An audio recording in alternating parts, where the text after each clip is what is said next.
భక్తిని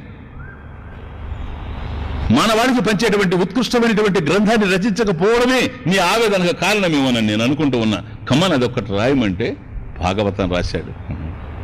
భాగవతం రాసి వ్యాసుడు చెప్పింది ఒకటే, నేను ఏ అశాంతితో అయితే ఉన్నానో నారద మహర్షి కనిపించక ముందు ఆయన బోధతో ఈ భాగవతం రాసిన తరువాత నేను శాంతిని పొందాను, తృప్తిని చెందానని వ్యాసుడంతటి వాడు.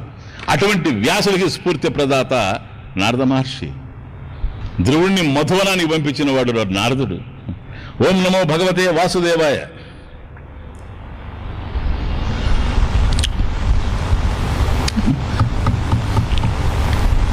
అనేటువంటి దివ్య మహామంత్రాన్ని, ద్వాదశాక్షరీ మహామంత్రాన్ని ధ్రువుడికి బోధ చేసింది నారదుడు.